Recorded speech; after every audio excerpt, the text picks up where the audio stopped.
Okay, I may have to close the windows over here. This literally the helicopter is circling around and around. Okay, so we just were talking Let's about just hope they offline. don't find you, Noah. That's it. I'm hiding and behind these trees. Uh, so um, so we just got offline. We were talking about two different experiences that would have required um, people talking too much, people not being careful with their words, not being thoughtful or mindful with their words. Perhaps some of the rhetoric that's been become too common in our country and the world.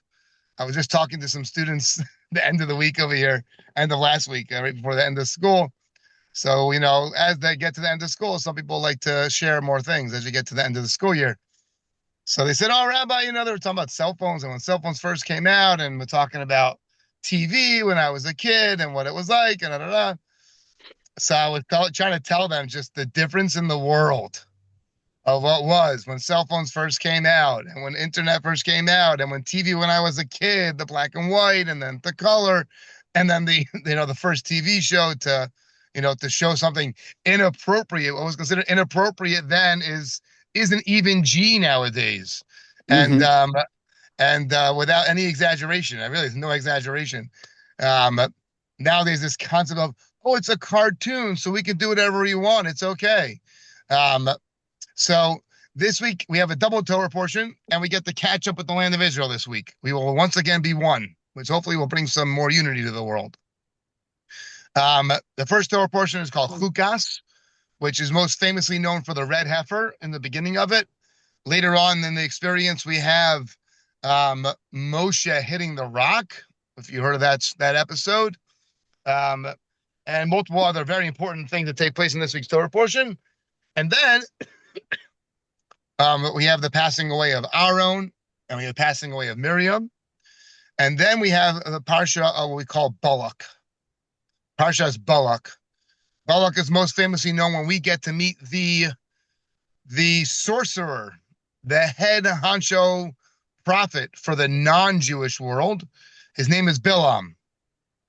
Bilam is that we call him in Hebrew, Bilam. And Bilam was on par, so to speak, on the level of prophecy. He was the Darth Maul, Darth Vader, the Emperor of the dark side in the world of spiritual impurity, literally the dark side. You have spiritual purity, right? What we call the Tahor side, the Kadosh side, the holy side, and that was Moshe was the master of that world. And then in the dark side, you had the master. The master was Bilam. He was the master. And Balak, who was the king was one of the biggest kings in that generation. He was nervous about the Jewish problem. He was the original guy. He wanted to solve the Jewish problem. Not the original guy, but one of the major players in trying to resolve the Jewish problem in the world. How was he going to do that? Well, he knew that you have to fight spirituality with spirituality. So you got to fight with the force. So he went ahead and he hired Bilam to go ahead and launch an attack on the Jewish people. Other nations had tried to physically attack the Jewish people.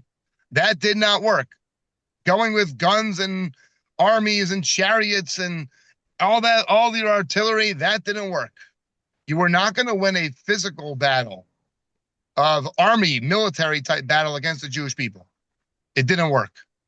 So Balak said, I'm going to hire myself, Bilam. He's got this. He will use the spiritual power and he will actually curse the Jewish people. And this was a genius idea. Genius idea. The power of a human is their mouth. What makes us different, what makes us unique is our ability to speak. We can, in Hebrew, a tongue is called a lashon, right? A tongue and then we have something called Lashon lashon, Hara. lashon hara, right? Very good. Mitchell's a master, right? Lashon hara, and then lashon tov is good language.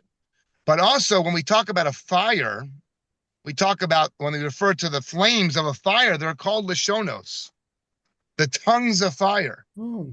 Because our mouths can be constructive just like fire, can create energy and be constructive. It can accomplish amazing things. But also fire can be used for horrible things.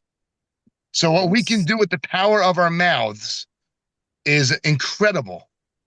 Those that can write, that's the power of the pen, but really that's the power of speaking, right? Power of communication, right? The way people write, the way people talk, the way that we can manipulate people with our mouths is amazing. And it's such a powerful tool that we have. And it's really important for us to be able to use it properly. We can use it for prayer, which is one of the strongest tools in the world. It can be used that way. That's one way to use our mouths. We can use our mouths to build somebody up, to give them strength, encouragement, or God forbid, we can use our mouths in a horrible fashion and knock people down, destroy them, absolutely destroy a person with our mouths. Unfortunately, in a very easy way. We can convince people to do things that they never would have wanted to do. We can convince people of horrible things using our mouths. Right? One of the reasons nobody ever thought that Hitler would be successful was just by looking at him. But when that man opened his mouth, Hitler, he opened his mouth, it was incredible what he was able to accomplish, unfortunately. Just with his power, his oratory skills were unbelievable. And these types of things are what Balak recognized about Bilam. Now, God told Bilam, you should not go. And he told him this 3 times. Don't go. In fact, the Jewish people, we get, what is it called? Royalties. We get royalties from Eddie Murphy and from Pixar, from the Shrek movie, from the talking donkey, right? So the Jewish people, we get royalties because Eddie Murphy makes a lot of money off of the donkey character in Shrek. And that came from this week's Torah portion. Bilam is trying to go ahead and he's traveling to go curse the Jewish people. And his donkey starts to talk to him. Where do you think they got it from? It all comes from the Torah, and it's all the Jewish people's fault. You're right. We are a big problem. It's something that the world's got to deal with. Something that we have to deal we have to deal with, right? We got to deal with ourselves, right? Being Jewish people is not easy. I was just studying today with a student of mine, and we were going through the morning blessings that we say. And we got to the blessing that says, Shalo Asani Guy, which says that I'm not a non-Jew. We thank God for not being a non-Jew. And he started to chuckle. And I said, no, you got it wrong. What does that mean? What's the point of that blessing? Obviously, it's used against us many times, that language of the blessing. See the Jewish people, see how they feel about people, see how they treat people. That's not what that blessing is talking about. You can't just read the blessing and say, oh, that's what it means. That's not how Judaism works, right? We don't work that way. How does it actually work? What does that mean when we say such a blessing? We are thanking God for the opportunity that comes along with being a Jew. It's a daunting responsibility that we have. We have more mitzvos. We have 606 extra ones to worry about. I gotta do my math. 606 extra commandments that are not part of the 7 Noahide laws. That is the obligation, the opportunity, the responsibility that we are thanking God for. That we have a mitzvah to study Torah. What a tremendous opportunity to be a light unto the nations, to show the world the way that we carry ourselves is in a dignified fashion. It's not just that we do what we want to do. There's a reason we do things. There's supposed to be a reason why we do things. Hopefully we're a little more thoughtful and mindful before we do things. I'll give you one story that happened a number of years ago. I was trying to pass my car inspection in Rhode Island. And in order to pass, I had some sensor in my car that was not working. It wasn't really a safety sensor. It really didn't make that much of a difference to the car. So when I brought it into the shop for the person who we had used for 40, my wife's family had used for 40 years as the mechanic. So I brought them the car and he brings it, he says, okay, he calls me up. He says, Noah, I want you to know that you have this sensor out and it's not a cheap sensor. And it's really not cheap. Like it's going to cost you probably $1,000 more. But he says, I can really just reset the sensors and you'll probably pass the inspection. And we can write on there that it's fully fine. It's all working. So he said, no, I wanted to know, but then he says, but I know you probably don't. I don't know if you want me to do that or not. But I know you don't want me to do that. You don't want to lie. You're not gonna lie outright. And so I said so. So I said, so why'd you even tell me about this? The fact, like, why'd you even bring it up? What'd you bring it up for? He said, I had to double check. I knew you would say no, but I had to know. I had to remind myself that you were going to say no, and that you weren't going to go ahead and lie on your inspection. So, but it's just he knew that wasn't the type of thing. Oh, it's going to cost me extra money. Okay, look, this is I try to carry myself in an elevated fashion, right? Make decisions that I have to double check that maybe someone somewhere might think of it that I'm doing something wrong. Maybe I shouldn't be doing that. It might look like I'm doing something wrong, right? I wouldn't want to, by mistake, have somebody think that I'm doing something inappropriate, right? So these are the extra levels that we try to do. And this is so back to Bilam over here. So Bilam went ahead and he knew that he could use the power of his mouth to potentially take on the Jewish people. And he was very close to it. But every time he tried, this is also 3 strikes and you're out. We also get a royalty from MLB. 3 strikes and you're out. Comes from this week's Torah portion also. But Bilam tried 3 times. The 3rd time is when his donkey started yelling at him. And then he tried to curse the Jewish people 3 times. Every time he tried, a blessing ended up coming out. One of which we say as part of our prayers every single day, morning prayers, how special are the tents of the Jewish people. What's so special about the tent? What did he see? The way the Jewish people's tents, their encampment was set up, was that nobody's opening was facing their neighbor. No openings faced each other. You want to make things set up in an appropriate fashion. You're not staring at your neighbors. You're not by mistake looking inside someone's tent. And the Jewish encampment was set up in a way that everybody had their privacy. That was how our tents were set up. When Bilam saw this, he just blew his mind. He got 3 million people traveling and they're going to think about setting up their tents in a way that's going to be, he just was blown away by he's like, I want to curse these people. I want to curse them, but I can't. How can I curse such a people? But then again, Balak offered him more money. And he says to Balak, look, I can't use the curse. The curse isn't going to work. I will tell you how to make the Jewish people fail. He knew the answer, and unfortunately it did work. 24,000 Jewish people ended up getting killed based off of the advice of Bilam. Bilam said, look, we still have to use the spiritual power to fight against the Jewish people. It's not going to work with this cursing thing. We're going to go ahead and use physical desires as a way to attack the Jewish people. And they called that all the cheerleaders, all the Mennonite girls came on out in their favorite cheerleading costume, and they sicked them on the Jewish people. And unfortunately, many succumbed to this. And this leads us really into the next week Torah portion, which is the portion of Pinchas. The Pinchas was known as the Zealot. When one of the leaders of one of the tribe went ahead and he tried to live in a tent with one of these young ladies who actually was the princess from Balak's family.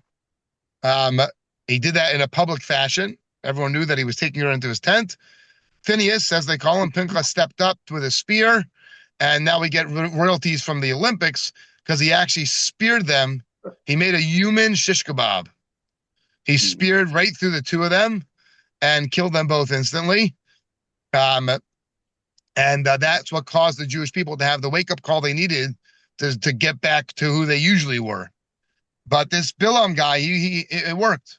He knew that if he could find a way to attack the Jewish people, to have them fail in a spiritual way, that is how you're going to be able to take on the Jewish people. And that is who we are. We need to recognize, right? Sometimes we need the reminder from the world around us about who we are, what we are, why we are, and what we can and should be. We need to think about what are the things that the world around us tries to mock us about, what the world tries to flaunt to everybody. Look at them. And unfortunately, all too often, it is our failure. But as I said to many people in the past, when there needs to be a website devoted to pointing out the flaws of the Jewish people, that's a pretty impressive thing for us to think about. They need people to research. Because we do so much good, they must work so hard to find a way to make us look evil and paint us as bad people. That's a praise for us, but it's a daunting task for us that we must make sure that we work extra hard to live our lives in an elevated fashion, to live our lives in a Jewish, prideful way. We're proud to be a Jew. It's an opportunity. It's an amazing opportunity that we have. It's a responsibility that we have. All the good stuff that comes with it, the banks that we own, and the money that we have, and the crazy work ethic, and the matzo balls, and the gefilte fish, and the macaroons, right? And the big noses, right? These are all things that we have, and they can be used in a very positive way. But if we're not careful enough with it, then the world's able to use it against us in a negative way. So this is an amazing opportunity that we have to recognize the power of our mouths, the power of Torah, the power of prayer, the power of speech. That's something that we have. It's not unique to the Jewish people, but it's a major part of the Jewish person, of the Jewish routine, right? Studying Torah is the default setting of a Jewish person. We need a good reason why we're not studying Torah. I need to go to work. I need to exercise. I need to relax a little bit so that I can. But what's the default? Default setting of a Jew is involvement with spirituality. That's the default setting. And that's an amazing thing. And that's recognition of who we are and who we really are deep down inside. Sometimes we might get confused from that, might come off track from that, but that's really who we are. And next Wednesday night, we'll talk a little bit more about the power of speech, which leads into the 3-week period of mourning that's going to start next Thursday. So we'll talk more about that next week. But for now, as we look at these two Torah portions, the language of the Torah, the portion of Chukas and the portion of Balak, these are some of the beautiful, unbelievable energies that the Jewish people have. Moshe could have talked to the rock and it would have brought forth water. But he didn't use his mouth properly over there, which led to hitting the rock, which led to his ultimately not getting invited into the land of Israel. So recognize that power of speech. And if we can use it properly, we can accomplish amazing things. And that's just, I think, a major theme in the Torah portion.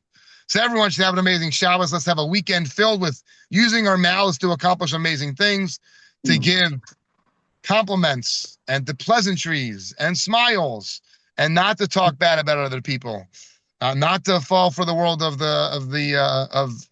what's that thing called, the Inquirer or whatever it's called. What's it called? The gossip papers, right? That's not how we do things. We talk positively. We look for the positive in the world. We try to share that positivity. A positive comment is free.